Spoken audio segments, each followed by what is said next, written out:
signed in this country. I was disappointed in him. But, you know, it is what it is. That happens. Things like that happen. I don't blame him for. So the conflict between Trump and Elon, for some reason, is still all over the media. I kind of like the way Trump is kind of reacting to this. I was a little disappointed. Could you reconcile? Say it? Could you reconcile with him? Do you think? Could you forgive him? I guess I could, but, you know, we have to straighten out the country. It's not really giving it too much fire. I feel like if he pays more attention to it, the media is going to eat it up. So I think his reaction. So the president stopping short there of expressing any regret for how sour things became with his one-time top advisor, but definitely taking something of a softer tone. Of staying calm and not paying attention to that and focusing on what the country needs and his big, beautiful bill. Maura, Elon Musk tweeted at 3:04 a.m., I regret some of my... I think that is a brilliant move on his side, because if he is out there trading words with Elon Musk. Maura, Elon Musk tweeted at 3:04 a.m., I regret some of my posts about President Trump last week. They went too far. When I woke up and saw the tweet, I'm like, oh, he's apologizing. This is a full retreat. But as I... That is only going to add more more fuel to the fire. And it's going to just get bigger, and the media already is eating it up. You heard even Democrats. I'm sure they're really happy with this whole feud going on between Elon and Trump. And think about it. Why say some? You know, why say some there? Is he still going to fight over this bill? I think he is. I also think it's just ego. You have two people who had such massive egos. And let's not forget, Elon. Even all that negative vibe. I'm sure they are trying to rally around Elon. Hopefully they would win him back. Even if Elon decides to become a Democrat all of a sudden, that would not be very believable, because everybody who is on the outside looking in would be like, okay, yeah, because you have an issue with Trump. Let's not forget, Elon Musk was given unfettered access to that White House, and he stood behind more or less the resolute desk and took questions from the media. You know, he, in my view, when I watched that, several of the instances where he spoke with the press, not just his leaving day, but other times too, when he talked about. Now you want to become his rival. He's right. You know, you want to rival him in the sense of, like, you're not doing this because you have a calling for it. You're only doing this just to, it's all ego, just to compete with some. You know, he was more or less acting as if he was basically President Jr. And really thought that he had the authority. So he doesn't want to caveat too much. Body who you consider to be your adversary. So I feel like that is how the population is going to take it. So. And really thought that he had the authority. So he doesn't want to caveat too much.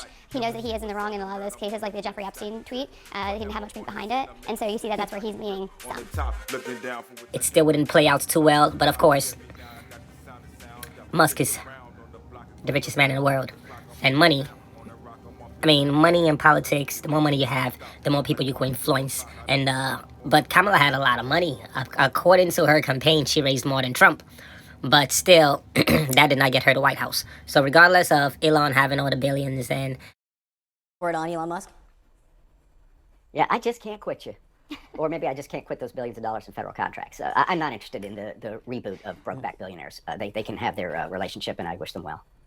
All right, Maura Gillespie, Paul Begala, I have enjoyed some of this conversation. Thank you so much. You think he could pay his way into the White House or whatever? I don't really think it works that way. People still really have to like you. And America, especially if things are being done the right way. He writes, the feud between the president and the world's richest man really exploded last week. Musk going so far as to at one point threatened to say that he was going to basically... I done fairly. There's no way you're going to be able to pull this one over people's eye. They would know you're not doing this because this is what you want to do. You're doing this because you just want to show Trump you could do it. Or you just want to be his adversary. That is the only reason they would feel like you're doing this. So I don't think that is going to get you a lot of votes. But your money, it may get you a lot of the top people who could be influenced. But your average Joe, they're going to make their decision based on what they think you are. So... is how he described it, suggesting that Trump was connected to the undisclosed list linked to pedophile Jeffrey Epstein, Musk providing no evidence. What I'm saying is, I like how Trump seems to be very forgiving. He seems to be forgiving, which is a good thing. He's not paying attention to it. That is also a good thing. He's not angry. That is also a good thing. So, yeah, I think my man is handling it like a big boy, if I could say that. Anyhow, though, let me know what you think. It's still all over the media. And that one came after Musk called Trump's domestic agenda bill an abomination and more.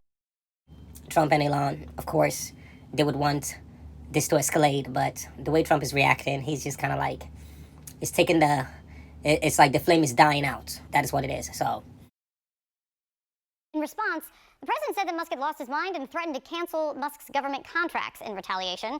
Joining me now from the White House, CNN's Kevin Liptak. I guess it's a little bit. I'm sure the far left people who don't like Trump would want this to escalate and make it seem like, oh, even one of your top advisor is now going against you, which is not going to look good for Donald Trump. But at the same time, his reaction to this, I think, shows that he's calm, he's smart, and a very sensible politician. Let me know what you think about this video. Like, share if you want. Respect.